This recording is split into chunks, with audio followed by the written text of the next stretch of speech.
Le chaman d'aujourd'hui, c'est quelqu'un qui effectivement prend conscience que déjà que c'est un humain en lien avec les autres humains, c'est un humain sensible et que le monde qui nous entoure est beaucoup plus vaste. Il est capable de rentrer en communication effectivement avec ce monde plus vaste de manière très concrète, d'aller en chercher des informations très concrètes, parce que traditionnellement, le chaman, c'est aussi celui où on va lui demander pour les récoltes, pour aller à la chasse, pour autre. Et là, c'est pas oui, j'ai travaillé sur ton aura de 14e niveau. C'est soit on mange pas. Donc on est vraiment dans des choses extrêmement primaires à la base.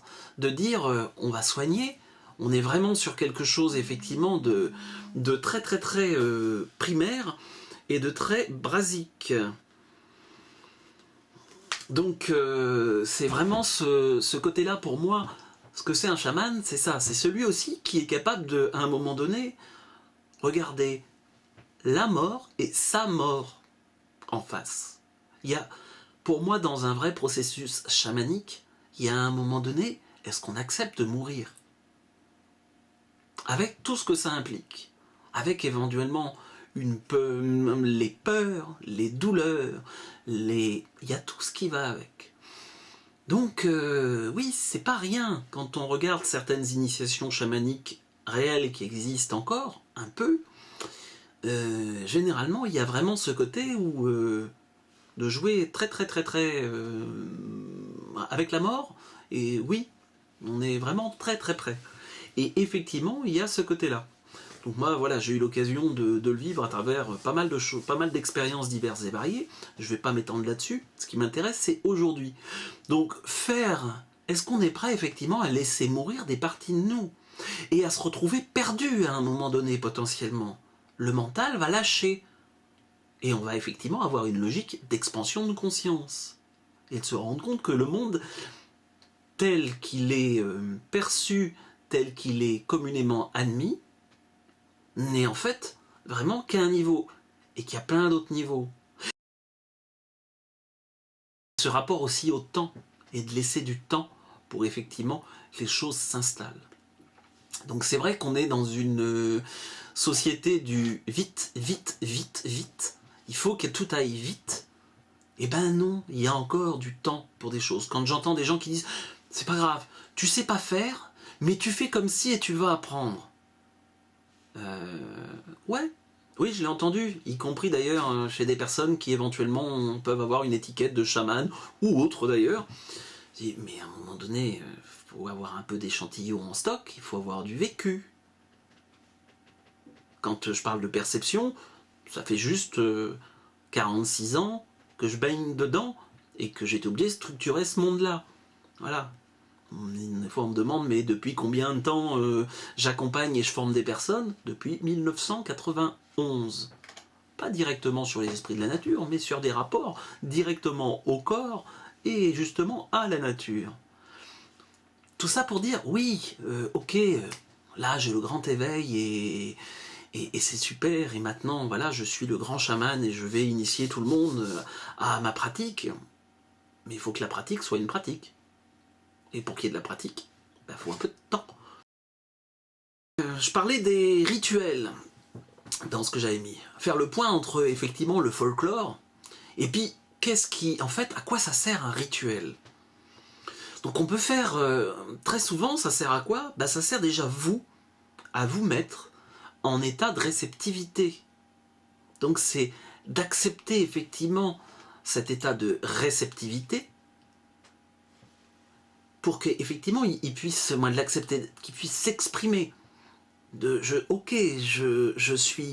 fais ma purification, mon bain avec des plantes, mes 3 jours de jeûne, je m'habille tout en blanc, je fais ma médite de 2 heures, et après je vais discuter avec l'esprit d'une plante. Et en plus, je suis en abstinence sexuelle depuis 1 semaine, et pendant 2 mois après, je vais rester dans cette logique en enlevant de la viande, en enlevant du sel, en enlevant un certain nombre de choses qui par l'expérience, montrent que ça peut avoir tendance effectivement à couper de vibrations subtiles. Tout ça, c'est de l'expérience à la base. C'est vraiment, vous, qu'est-ce que vous avez besoin pour vous mettre en réception. Faites un rituel si vous, effectivement, c'est cohérent. J'avais proposé quelque chose par rapport au lever de soleil, par exemple, et au coucher de soleil. C'est un rituel. C'est un rituel qui permet effectivement d'être plus attentif à qu'est-ce qui se passe. Donc, on n'est pas forcément dans du folklore. On peut être vraiment dans quelque chose d'efficient et qui va nous permettre de nous mettre en réceptivité. Est-ce que vous allez devenir un grand chaman parce que vous faites des rituels? C'est pas forcément le but. Le but pour moi, c'est effectivement de se rendre compte que tout ce petit monde-là, il est à portée. Et qu'on peut doucement ou rapidement, la notion du lent ou pas lent, c'est voilà. On peut rentrer en contact et on peut, de manière très concrète, discuter avec l'esprit qui va être lié à ces plantes, discuter avec l'esprit qui est lié à un organe, discuter avec les fermentations d'une cuve de vin, discuter avec plein de choses. C'est vrai que l'idée, c'est comment développer des capacités qui vous permettent de pouvoir tester les choses par vous-même. C'est entre autres pour ça que je fais... c'est ce que j'essaye moi de transmettre dans les stages, c'est d'amener les gens à avoir suffisamment de capacités pour pouvoir effectivement revalider ce que moi je vais pouvoir leur dire. Mais aussi ce qu'ils vont entendre à droite à gauche. Parce que vous allez sur internet, vous allez en entendre de toutes les couleurs entre... les grands maîtres dauphins qui disent ça, le commandant Ashtar qui dit ça, le truc qui dit ça, l'énergie de Marie qui vient de communiquer, de dire que nous ne sommes tous que dans l'amour et machin, et que enfin, ça y est, l'amour va se répandre sur la Terre, et que ça fait 25 ans que ça doit se répandre, depuis le temps, on devrait en avoir de partout. Est-ce que ça passe à l'épreuve de la pratique, à l'épreuve de la validation ? Et puis derrière, vous pouvez tester avec des méthodes sensibles. Alors ça peut aller du pendule au biochamp, à la claire information. Il y a tout un tas de choses qui peuvent se développer. Donc c'est ce chamanisme avec plus de simplicité. Ok, j'appelle les éléments. Et ben prenez-vous du temps, vous. Parce que en fait, c'est pour moi actuellement une capacité que tout le monde a. Le potentiel de perception, actuellement, je pourrais dire, chez l'humain, il est présent. Chez tous les humains, il est là. Est-ce qu'on prête attention à ce potentiel et est-ce qu'effectivement on est prêt à payer le prix? Et le prix, c'est du temps et de l'attention. Faire du chamanisme quand on habite en ville, eh ben, les 4 éléments, ils sont partout.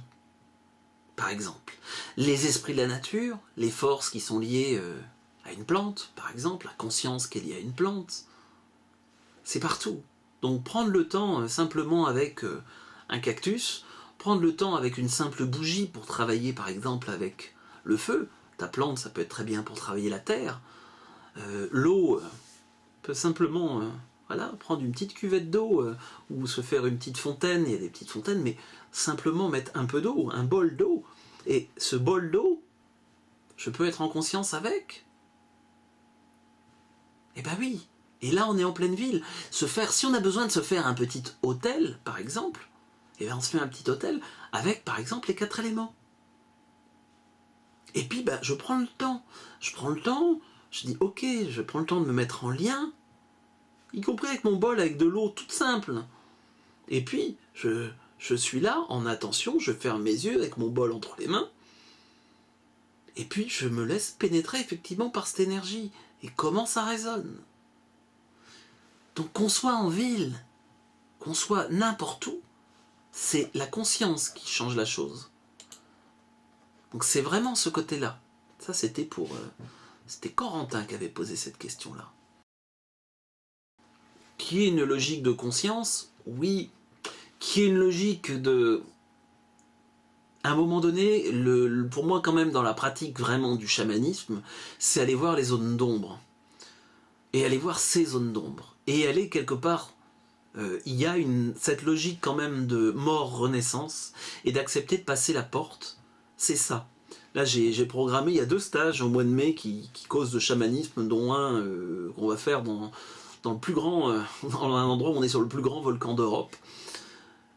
C'est complètement, il y a cette partie-là. C'est pas juste, ouais, c'est sympa, oui, on va pas mal chanter, on va découvrir 180 menhirs alignés, on va... D'accord. Mais il y a aussi comment, là, je me mets en jeu. Vraiment. Voilà, moi, il y a cette partie-là, derrière le mot chamanisme, je mets ce côté-là de dire, ok, là, je mets une partie de moi dans la balance. Moi, dans ces cas-là, bien sûr, à quoi je sers? Eh bien, je sers justement aussi à créer un cadre de sécurité pour que les gens puissent se lâcher. Et puissent effectivement vivre l'expérience en étant en sécurité et en étant dans la limite de quelque chose qui va être gérable. Voilà. Donc ça, c'est effectivement quelque chose qui... C'est comme ça que moi, je fonctionne. Mais il y a vraiment ce côté-là de dire, à un moment donné, j'accepte de lâcher, j'accepte de laisser des parties de moi mourir, et pour qu'il y en ait d'autres qui puissent naître. Donc quand je dis on met le chamanisme au quotidien, c'est aussi ça. C'est lâcher prise. C'est j'arrête de m'attacher à je veux que ça dure parce que quand même c'était mieux hier ou c'est mieux maintenant et je veux que ça dure toujours. Eh ben non, ça ne fait que passer. Le chaman, c'est effectivement c'est le chemin. Et puis c'est la rivière qui coule. Et la rivière qui coule, elle coule. Côté usage des plantes psychoactives dans le chamanisme. Que ce soit le peyote, l'ayahuasca, les amanites tumouches, mais puis plein d'autres choses. Il y en a même qui appellent la Santa Maria le côté cannabis. Pour moi, ça a été des choses qui ont été utiles à une période et qui actuellement, on n'a plus besoin de ça. Voire même, un des petits problèmes très souvent, c'est on se lie à un certain nombre d'énergies derrière et qui en fait, au lieu d'ouvrir, peuvent avoir au contraire tendance à enfermer et à garder une orientation bien précise. Parce que au-delà de la plante, au-delà de certains mélanges très particuliers comme l'ayahuasca, qui est pas du tout, voilà, ces 2 mélanges de plantes qui vivent pas dans le même biotope, donc c'est pas simple et l'une sans l'autre ne fonctionne pas. Quelle est l'énergie derrière qui effectivement a soufflé le fait qu'il fallait mettre les 2 plantes ensemble? Et ben c'est des énergies qui peuvent avoir une petite vision un petit peu contrôlante de l'humain et de l'évolution humaine. C'est dommage. Voilà, c'est dommage. Utile à une période, beaucoup moins actuellement. Voilà.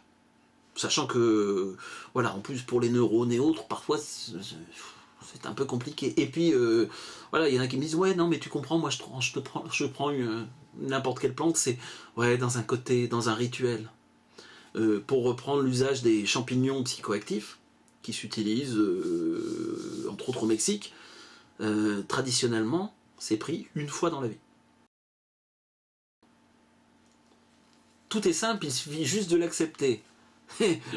Oui, mais est-ce que justement j'arrive à être dans l'acceptation, dans un côté de je ne m'attache pas à ce qui passe, justement, puisque ça ne fait que passer, ça n'empêche pas de le vivre pleinement. Parce qu'au-delà du lâcher prise, ça ne veut pas dire je fais rien et tout est parfait. Ça veut juste dire qu'à un moment donné, ok, je vais avoir à bosser, je vais avoir à mettre de l'énergie, okay, et en même temps, ben je laisse venir ce qui vient. Et que si ça se trouve, c'est pas exactement d'ailleurs ce que je pensais qui vient. Et puis bah c'est là. Et puis je le vis pleinement. Et puis il y a autre chose derrière. Et bah oui. Donc je vais pas m'attacher à dire ah là ça y est je l'ai hein. Là j'ai la vérité ça y est hop là je la mets sous cloche ah c'est parfait regardez elle est là ah. Non ça marche pas ça marche pas. Le vivant fonctionne pas comme ça. Le chaman est celui qui part à la rencontre du monde des âmes entre la vie et la mort. Et ben une part effectivement du chaman, on va dire de manière traditionnelle, c'est effectivement d'aller ce qu'ils appellent dans le monde des morts pour éventuellement aller même récupérer des morceaux d'âme. Parce qu'on peut avoir des morceaux d'âme. Alors c'est d'ailleurs pas vraiment le monde des morts, mais bon. Et des morceaux d'âme qui sont coincés à différents endroits. Pour différentes raisons, soit parce que, par exemple, on a pu utiliser des produits un peu particuliers, ça c'est des choses que j'ai pu vivre, et voilà, et pour moi, et pour des personnes à qui j'ai pu accompagner, et du coup d'aller rechercher des bouts d'âme qui normalement n'ont rien à faire dans des endroits qui effectivement sont des endroits énergétiques, et d'aller récupérer ces morceaux quelque part perdus pour les ramener à l'individu. Donc ça normalement c'est un des rôles du chaman, effectivement, de passer dans ce monde des morts. Ça veut dire aussi, alors dans ce monde des morts, ça veut dire aussi être au clair avec ces mondes et avec ses peurs, parce que il peut y avoir des choses où c'est tellement loin, et avec des énergies qui peuvent être extrêmement puissantes, mais on peut s'en sentir vraiment tout petit, ou très très grand, mais c'est les deux ensemble, et dire comment je ramène ça en conscience, dans l'instant présent, sans péter un plomb.